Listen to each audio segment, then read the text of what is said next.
আসসালামু আলাইকুম। আজকে আপনাদের রান্না করে দেখাবো ফুলকপি নতুন আলু দিয়ে শোল মাছের গ্রেভি ঝোল রেসিপি। চলুন রেসিপিটা দেখে নেওয়া যাক। প্রথমে আমি কড়াইটা গরম করে পরিমাণ মতন সয়াবিন তেল দিয়ে দিব। ফুলকপি আলুটা আমি ভালো করে ধুয়ে পরিষ্কার করে কেটে নিয়েছি। এখন ফুলকপি আলুটা একটু ভালো করে ভেজে নেব। একটু ফ্লেভার আসার জন্য একটু লবণ দিয়ে দিব 1 টেবিল চামচ। 5 মিনিটের মতন ভালো করে ভেজে নেব। সুন্দর ফ্লেভার ভাজা হয়ে যাবে, ফ্লেভার বের হয়ে যাবে, তখন আমি পরিমাণ মতন হাফ কাপ পরিমাণ পেঁয়াজ কুচি দিয়ে দেব। পেঁয়াজ কুচি ফুলকপি ভালো করে একটু ভেজে নেব।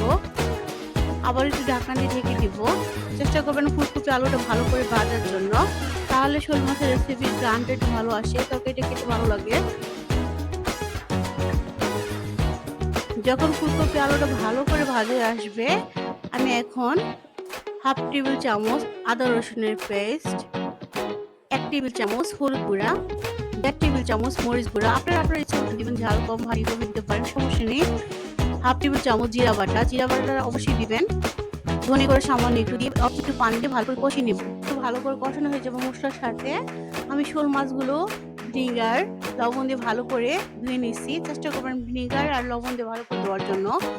আমি ভালো করে ধুয়ে এখন মাছগুলো ফুলকপি আলুর মধ্যে দিয়ে দিব। পরিমাণ মতন পানি দিয়ে দিব। আপনার ইচ্ছা মতন পানি দিতে পারেন। এখন ঢাকনা দিয়ে ঢেকে দিব। যতক্ষণ পর্যন্ত রান্না অর্ধেকটা না হয়ে আসবে ততক্ষণ আমি রান্না করে নেব। যখন রান্নাটা হয়ে আসবে, আমি লাস্টের দিকে একটা টমেটো, 4-5টা কাঁচামরিচ দিয়ে দিব। ঢাকা দিয়ে আবার ঢেকে দিব। ভিডিওটা ভালো লাগে।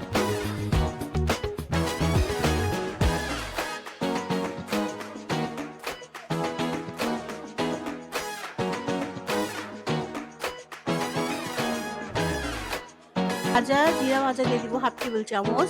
এখন তো ধনেপাতার সিজন, চেষ্টা করবেন ধনেপাতাটা দেওয়ার। আমি ধনেপাতা পছন্দ করি, বেশি করে ধনেপাতা কুচি এখন দিয়ে তরকারিটা পরিবেশন করে নেব, বেরিয়ে দেখাবো আপনাদের। যদি ভিডিওটা ভালো লাগে লাইক কমেন্ট সাবস্ক্রাইব করবেন, আমার চ্যানেলটাকে ভিজিট করে রাখবেন নিত্য নতুন ভিডিও পেতে। ধন্যবাদ সবাইকে ভিডিওটা দেখার জন্য। আল্লাহ হাফেজ, আসসালামু আলাইকুম।